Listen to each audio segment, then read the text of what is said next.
In here to the South Bronx, would you attend the rally? Of course, I would want to meet Trump. I want to shake his hand. I would love to go to a rally with Donald Trump come, because I'm a big Donald Trump supporter, and I will support him 100%. We're going to show him a lot of love, like they do in other states. We definitely need to see Trump here. There's nothing but love for Donald Trump here in the South Bronx, the North Bronx, the East Bronx, and the West Bronx. Yes, I will come to a rally if President Trump was to come to the Bronx, and I also would bring other people to come too and support him. We want Trump to come back, please, bro. Biden, get out of here, bro.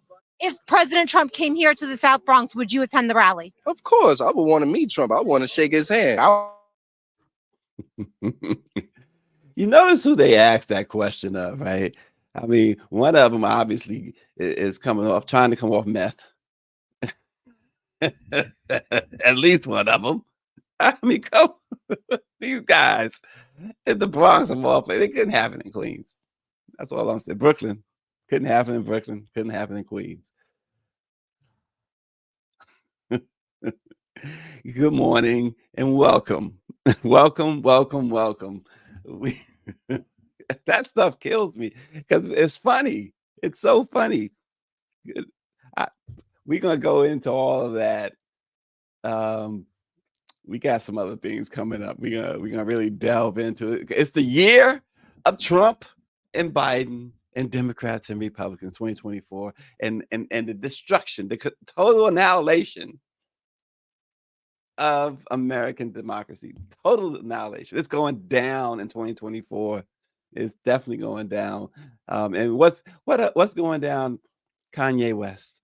He continues to baffle folks.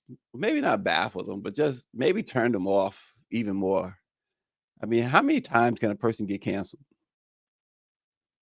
He apologized to Jewish people, and was it really an apology?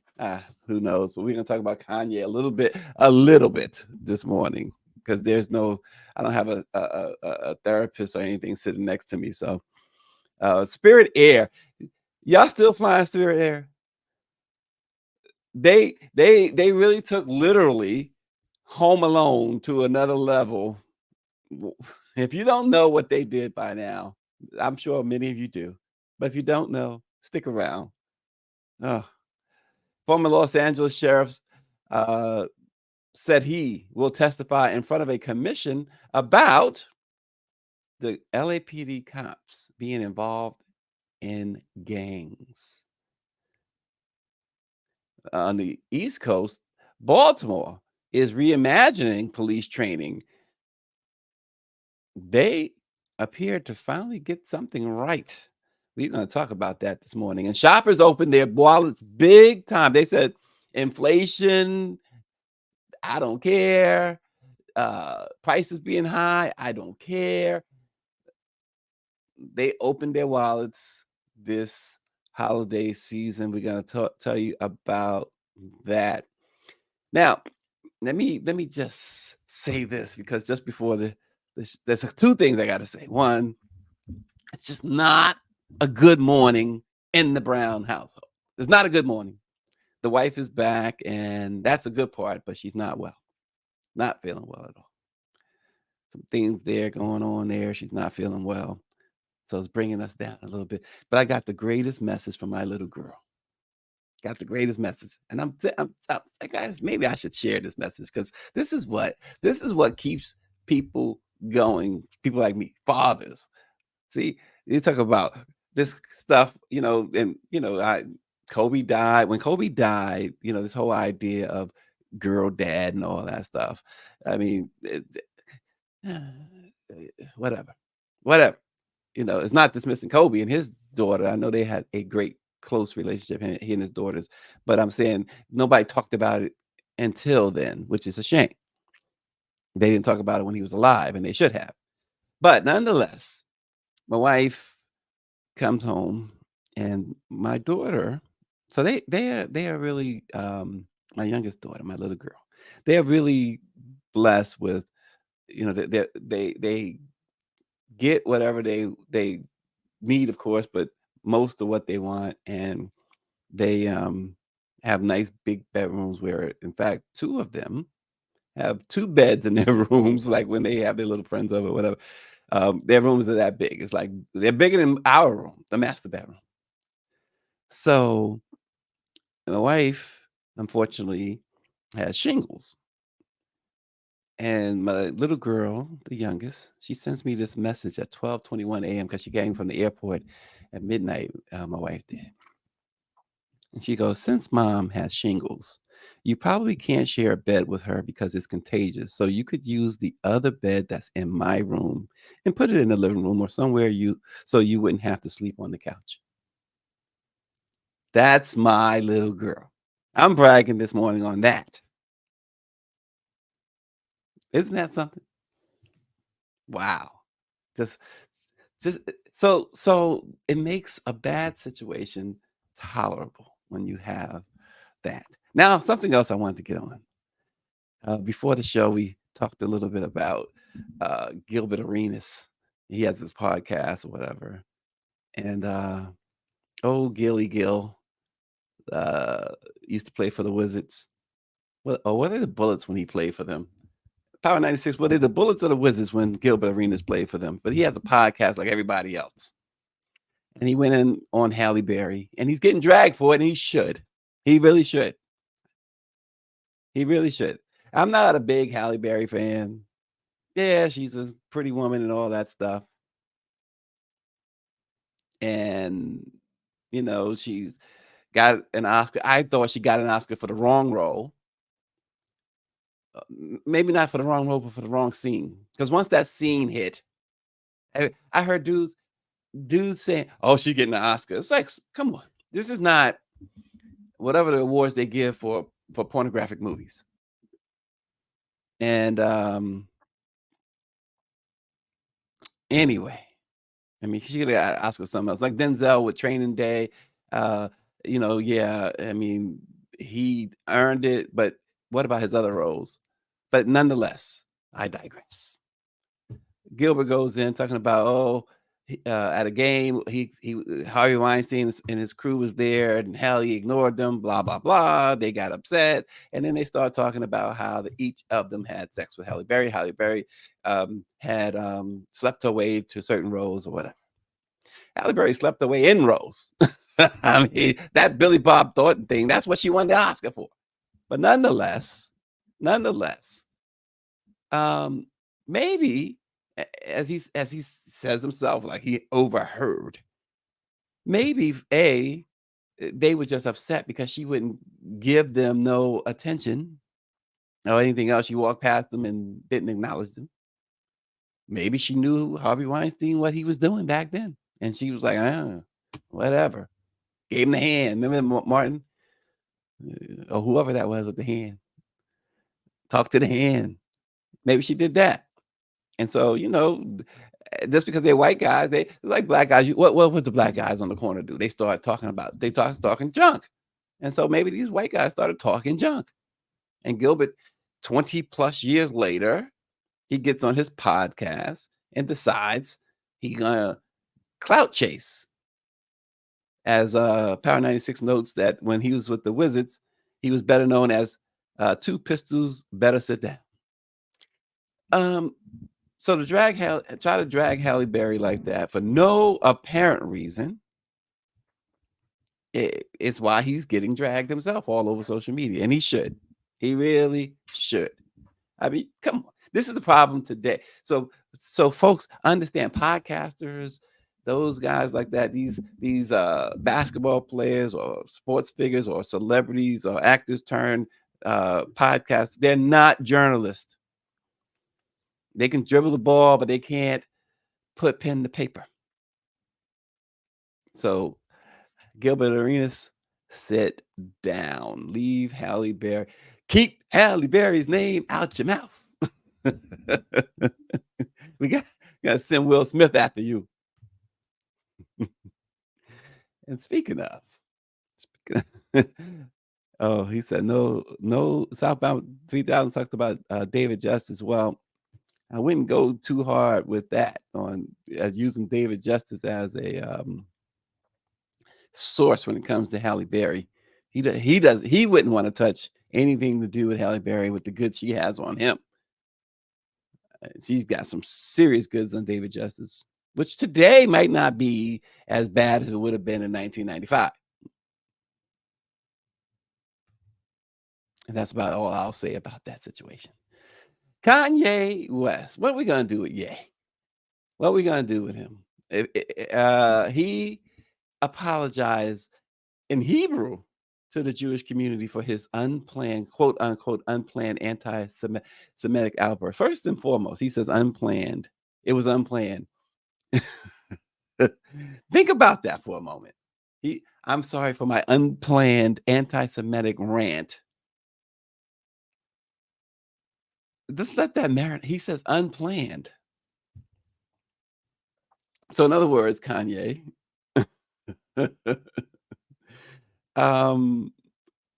if you planned to go off on an anti-Semitic rant, that's one thing. But since this was like a spur of the moment, spur of the moment is when people tell you who they really are, right? That the initial reaction. But nonetheless, he posted the apology to his Instagram page.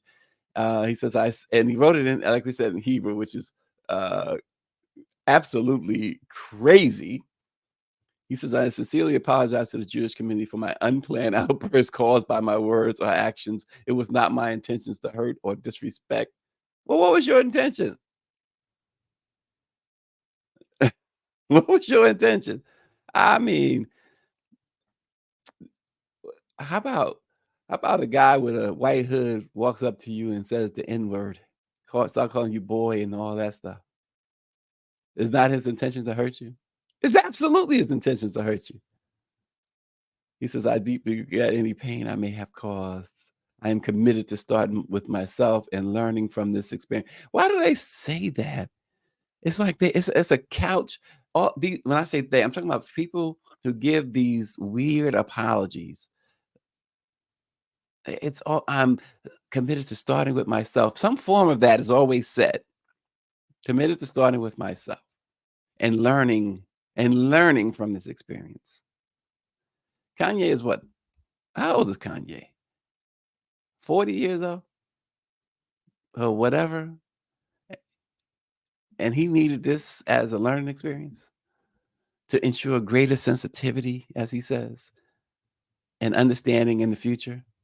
46 years old.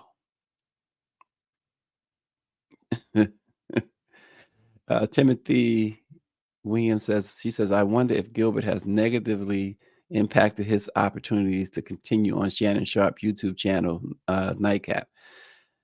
I don't know. Sometimes you don't know where Shannon's coming from either. Austin is with us this morning. He says Elon should invite Kanye into space where they both can remain. And see, Kanye, according to Power 96, Kanye is still 5 cans short of a 6-pack. Note to black men: if you see a Kardashian, run. He puts in capital letters the opposite way. Aunt Pam said, put him and Trump on a boat to nowhere, along with those guys in the Bronx that we saw earlier, right? These guys, come on.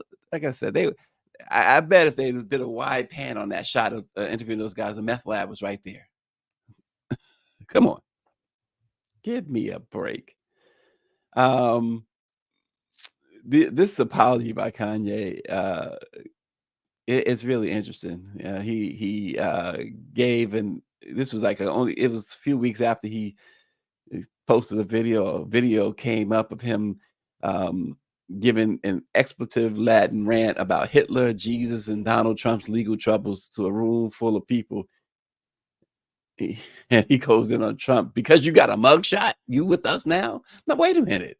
Wait a minute. Wasn't you with Donald Trump all along? So now he's mad at Trump. He said because you got a mugshot, referring, of course, to his arrest.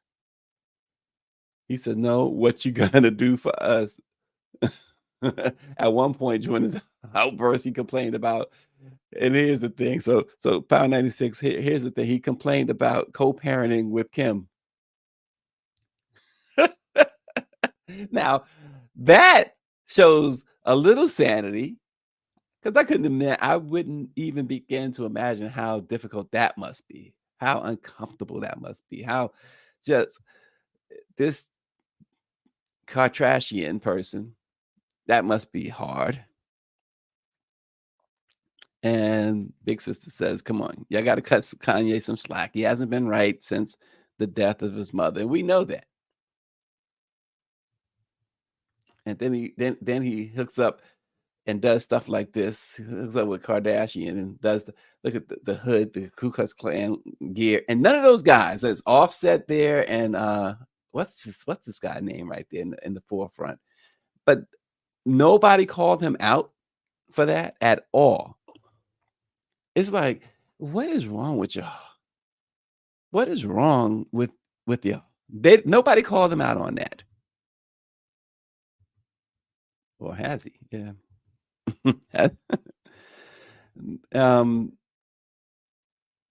So if the community wants to embrace Kanye, he's a community problem. Y'all need to call him out on stuff like that. But the other artists, they don't. And yet they're supposed to be as down, as black, as whatever, as anything else. But they just, it's just Kanye. But you don't have to associate with it. Bad association spoils useful habits. But Kanye, come on. He is too much. And recently at a listening party, he threw somebody out of the listening party for whatever. He went on a rant. Then, he was diagnosed with bipolar disorder. And it's amazing. Like, so he's had like we talked yesterday about Sean King. He had his Instagram and Twitter accounts suspended because of his anti-Semitic remarks. He was dropped by companies including Adidas, Balenciaga, and his agency CAA. Now his social media accounts have been restored. What's up with Sean King? Mark Zuckerberg. Timothy says, which one of those rappers said cash rule everything around me? And that is a problem. That is definitely a problem. And yep, Power 96, Kanye said Trump was his white daddy. Maybe they are having a family dispute. and he also changes the channel when he sees one of those Kardashians. I do likewise. I just can't stomach a Kardashian. I don't care which one it is. I can't stomach them. And who can stomach Kanye? Yay, or whatever he wants to be called today. Unreal. All right, so have we finally, speaking of cancellation, have we finally reached the point where we're canceling Spirit Airlines? Are we going to cancel Spirit Airlines once and for all? Because every time you see, it's like Spirit Airline is the Walmart of airlines, right? Because everything goes on Spirit Airlines. Everything goes. Nothing happens on Spirit Airlines that you are surprised at. Nothing happens in Walmart. Folks walk through they walk through Walmart swinging bats naked and stuff like that, or doing crazy stuff, whatever. Somebody's always fighting. Somebody's always fighting on Spirit Airlines. Well, this time Spirit Airlines, it was around the holiday, the Christmas holiday, that Home Alone originally came out. And so I guess Spirit Airlines wanted to pay tribute to Home Alone. An unaccompanied 6-year-old child flying on Spirit Airlines to visit his grandmother in Fort Myers, Florida, was instead put on a flight to Orlando, Florida. Spirit Airlines sent CNN an apology letter. I don't know, well, we sent it to CNN for you, saying that the child was supposed to fly from Philadelphia to Southwest Florida International Airport in Fort Myers. Spirit Airlines said the child was incorrectly boarded on a plane to Orlando. The child, quote, this is a quote from Spirit, the child was always under the care and supervision of a Spirit team member. And as soon as we discovered the error, we took immediate steps to communicate with the family and reconnect them. How do you put the unaccompanied minor? There's a program. There's an unaccompanied minor program. You pay a little extra. You have, and they have a trusted employee of the airline fly with your child.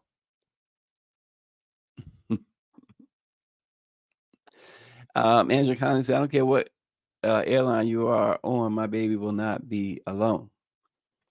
But they do have these programs. Just about every airline has it. And supposedly the employee accompanying the child is a flight attendant who is supposed to be one of the best that they have, or if not the best, whatever. Monique Daniels, I'm not understanding why the parents did not make sure their 6-year-old did not get on the right flight. So that's a good question too, because unaccompanied minors, if 2 adults go to the airport, only one is going to take the flight, you can't go past security. But if you have an unaccompanied minor, 2 people, you have an unaccompanied minor situation, you are allowed to go through security and wait at the gate with the minor. And at such point, when the plane is ready to board, the minor is the first to board, along with the servicemen and women and the elderly and those who need assistance.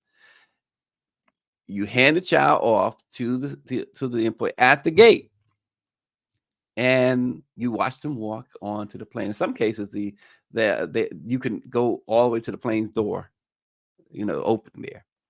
And then you have to retreat, of course, and go out.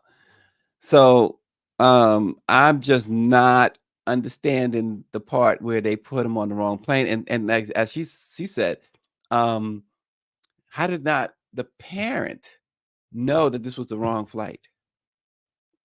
Because unless they just the person took them through security, and you see, first of all, I'm not doing it. If it's my child or grandchild, 6 years old, I'm not doing that. But secondly, by themselves. Secondly, I'm going all the way. But most importantly, I'm flying it's Philadelphia to Florida. It's only a couple of hours. I'm going with you. And above all, you're not flying Spirit Airlines. But Austin says, I never fly Spirit. Even the color of their planes looks nuts. And the person who checks you in curbside will likely be in the cockpit taxiing for takeoff. No thanks, I'll stay home. And Andrew Connolly says, we are not safe as adults, let alone a child. It's unbelievable. It's unbelievable. So Spirit, so the grandparents, the grandmother had to drive 160 miles from Fort Myers to pick the child up. She said the airline Spirit offered to reimburse them for the drive. Spirit, you doing more than reimbursing for the drive. That kid is in kindergarten. Last day of kindergarten, he got a sign. Last day of kindergarten, June 8th, 2023.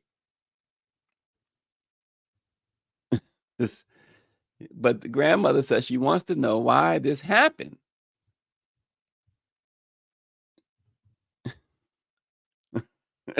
No, I have never taken Spirit Airlines. Greer's like, y'all fake. At least, yeah, everyone here has taken it at least once. Never. Frontier, none of that stuff. None of that stuff. We're American Airlines, something special in the air. That's what I that's the commercial. That's what I take.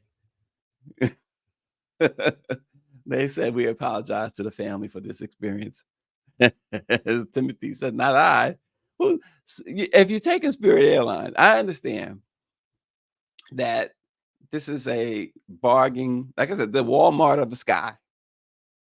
But that's what you get when you go to Walmart. I mean, I get it. Not everybody can go to Macy's.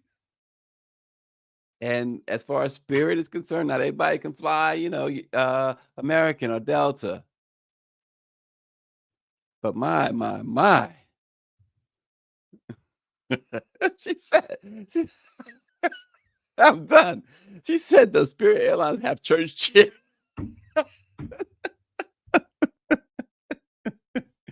You know what? I think she's right, because I remember my grandmother used to take us to church, the Humble Way Church of God in Christ. It was right on Rockaway Boulevard in Queens. And that's what the chairs look like. I can remember way back then. Good Lord. That's what y'all ride on Spirit. See, I ain't getting on Spirit. See, I have made a vow, a pact. And look at those seats. Listen. I have told my family, and they I know they believe me. They're just incredulous by it. But I have told them once, I am no longer able to afford what I afford now on American or United or Delta. It's it. I'm not doing it anymore. I'm not doing it. I'll be like my oldest brother. My oldest brother don't fly anywhere. This dude, he everywhere is driving. I'm like, okay, what is he? Probably drives across water to Europe or something. But everywhere he goes, he drives.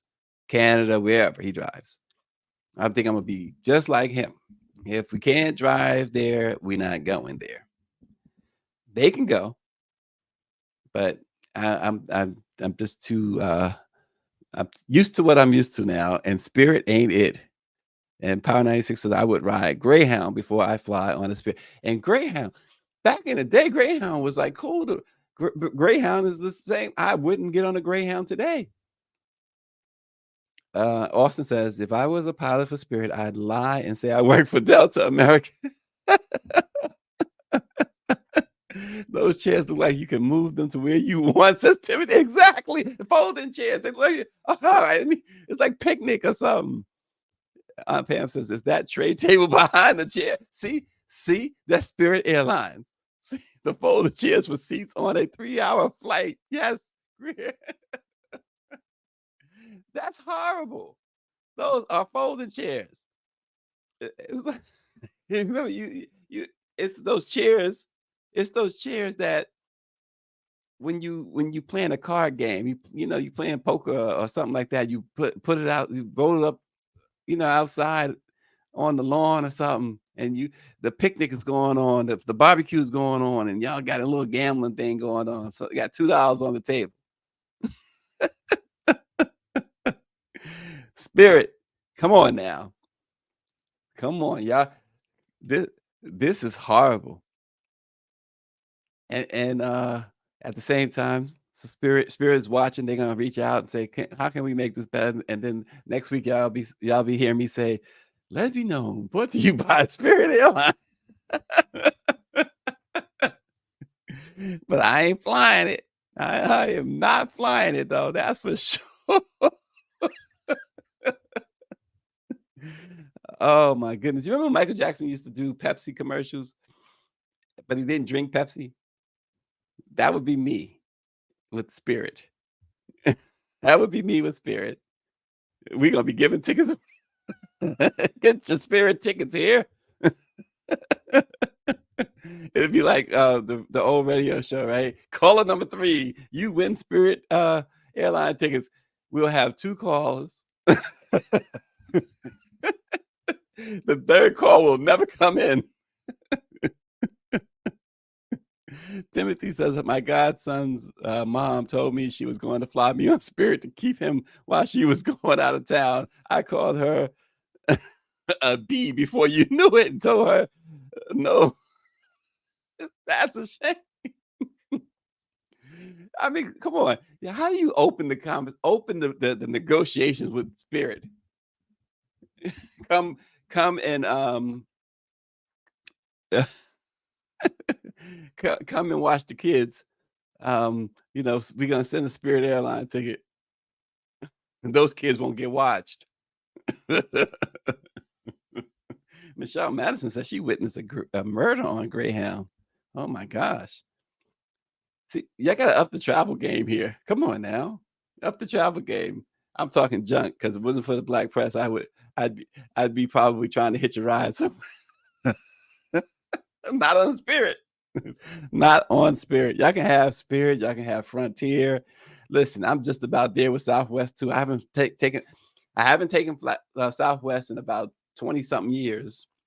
And that was from Burbank Airport to Las Vegas. It was like a 45-minute flight. But that was years and years and years ago before I got hip. So before I started working with Dr. Chavis. Dr. Chavis has taught me a new world of travel. Oh my gosh. Unbelievable.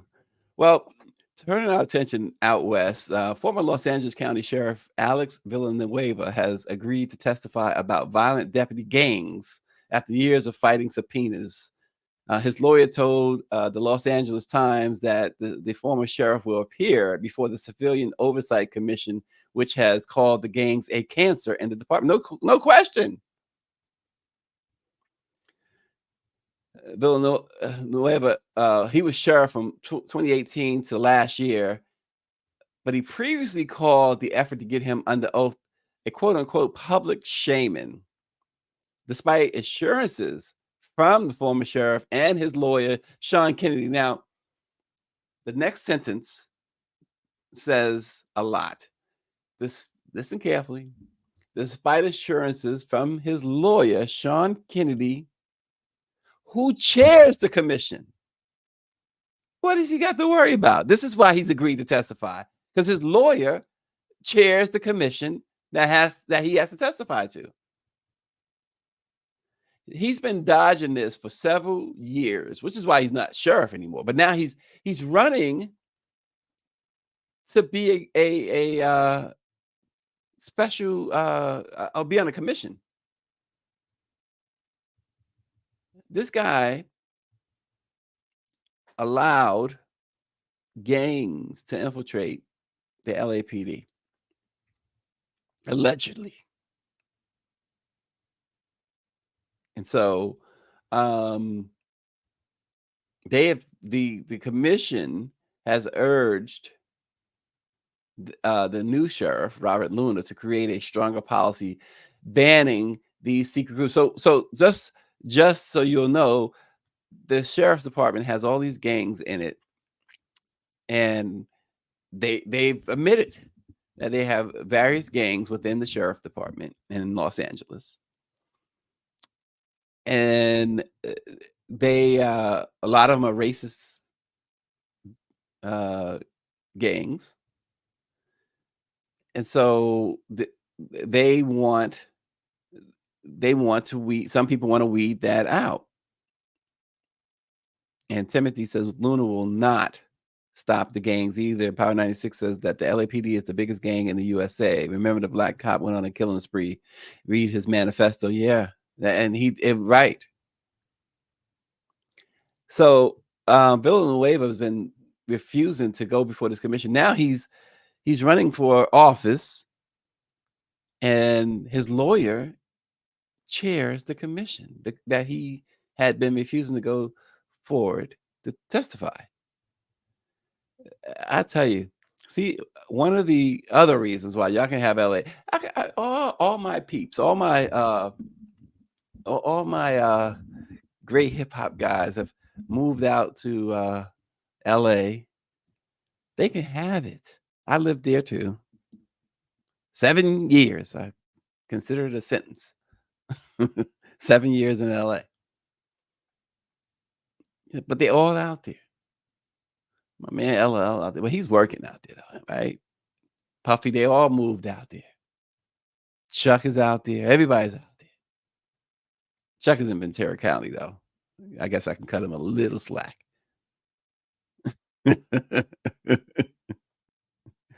But they all out there. So much for the East Coast, West Coast beef. Goodness grief. So the LA County, and why haven't the Department of Justice gotten involved in this?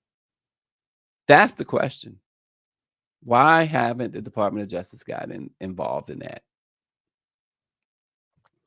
Well, bringing it back east to Baltimore, how about what they're doing? Their police department is doing, right? They're trying to clean. They're actually trying to make progress toward some sort of reform. I don't know about cleaning it up, but in Baltimore, the department recently started requiring its members, the police department,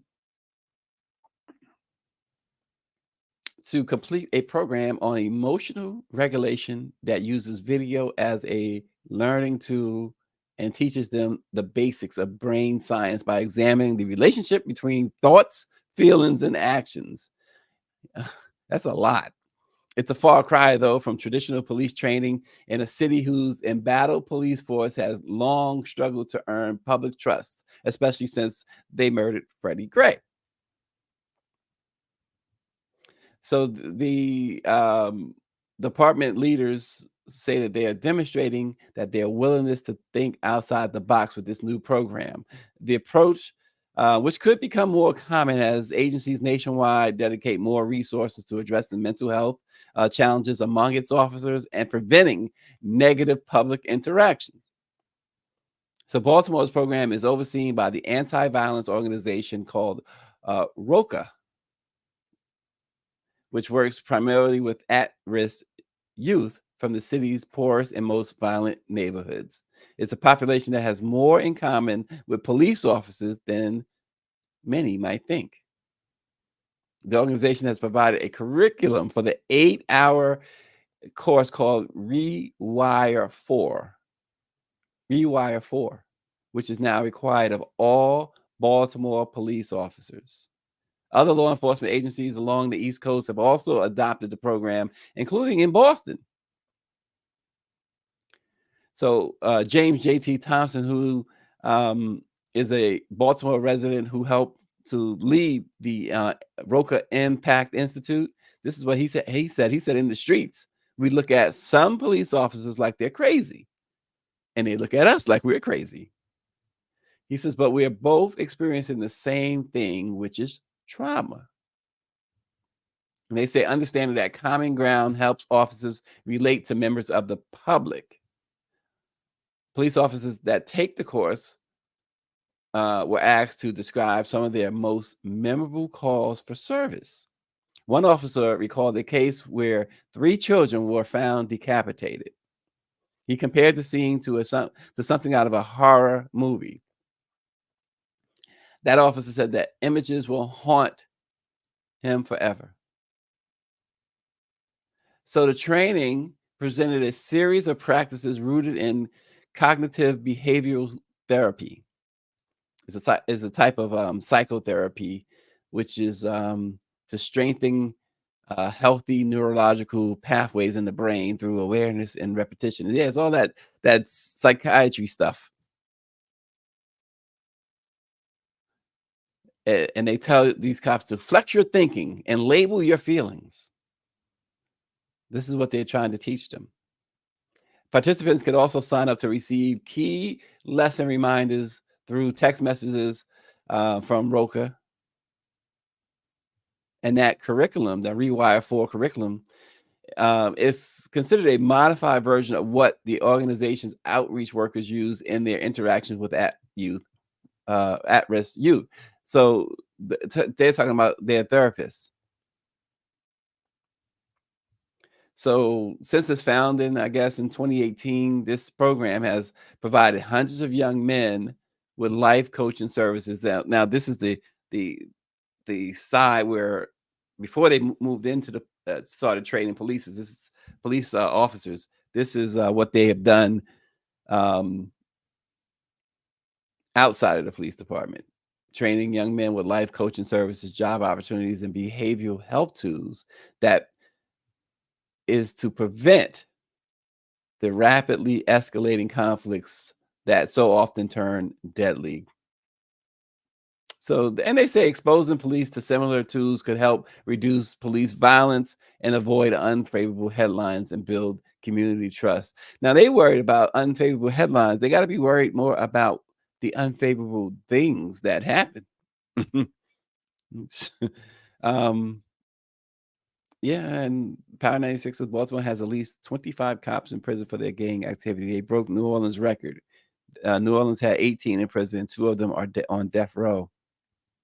And that has to be just the absolute worst. To go from putting people in prison, put them on death row, to being in prison or on death row.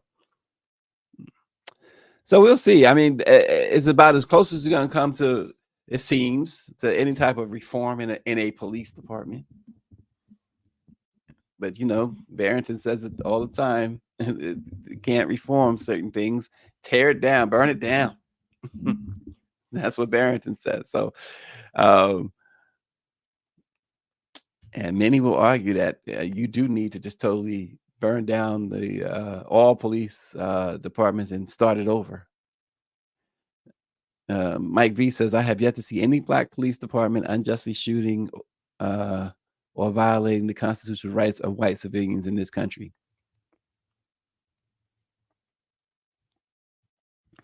Well,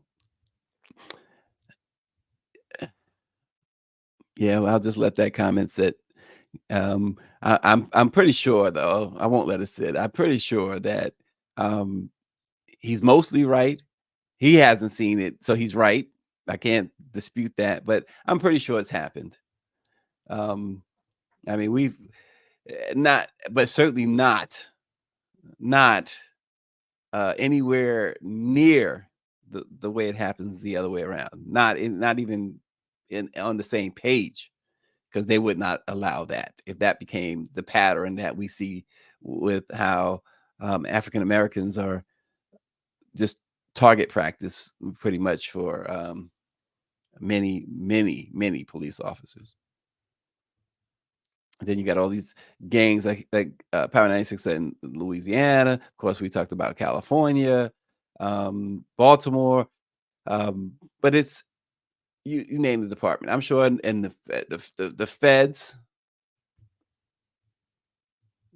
they got their issues, major issues. Well, Kanye. I don't know why Kanye is back on my mind, but y'all went shopping. Y'all went shopping big time, because I tell you what, most of America went shopping big time, despite the so-called pressure from inflation that it has had on the budgets, people's budgets. Do people really use a budget anymore? U.S. retail sales grew over 3% this holiday season. This is according to a MasterCard poll that tracks in-store and online retail sales. Spending on restaurants increased about 8% from last year, while apparel and grocery-related purchases were up 2.5% and 2.1% respectively. Consumers proved more willing to shell out on online purchases compared to in-store purchases, with online sales grew over 6%, 6.3% this holiday season versus a 2.2% increase in sales at brick and mortar stores.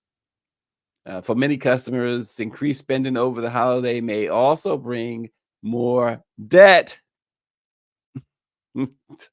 About 2 in 3 Americans say that their household expenses have risen, of course, over the last year, with only about 1 in 4 saying that their income had increased in the same period. And therein lies the problem, right? Prices go up, but wages don't. The strong holiday shopping turnout reinforced the likelihood that the Fed will achieve its goal of so-called soft landing. Even so, more forecasters predict that consumer spending could dry up in 2024. Right. Power 96 says, shopping for what? He says the price of groceries was gifts. Oh, man. Yeah, this is a society that encourages credit card spending, borrowing, and no, she says no sound. You're not hearing me, Michelle Madison? But it encourages you to use your credit cards or use a firm or Afterpay of some sort. And all that does is creates problems if you do keep a budget. And David Youngblood, right? Don't forget the payday loans. And that is one stream loan source you regulators say you want to stay away from. I mean, you'd be better off going to a loan shark. They are loan sharks according to regulators. The amount of interest is unreal. I mean, credit cards, some people, it depends on your credit rating, you're paying, 9, 10%, 19% in some cases. I've seen people say they've got their credit card interest rate is like 28%, which is astounding. But then you have payday loans. And the interest rate a lot of times exceeds 110%, meaning you'll never pay it back. That's what it sounds like to me. Unreal. Unreal, this country. This world, not just this country. Because I'm sure it's expensive wherever you go now. It's expensive wherever you go.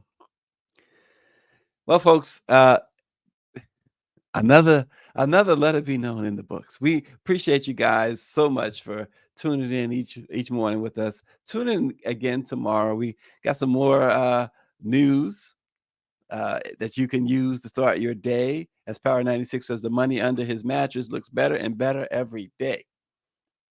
That maybe that's the best place to keep it too. We talked about that before too, right? But thanks for watching. We'll see you again tomorrow.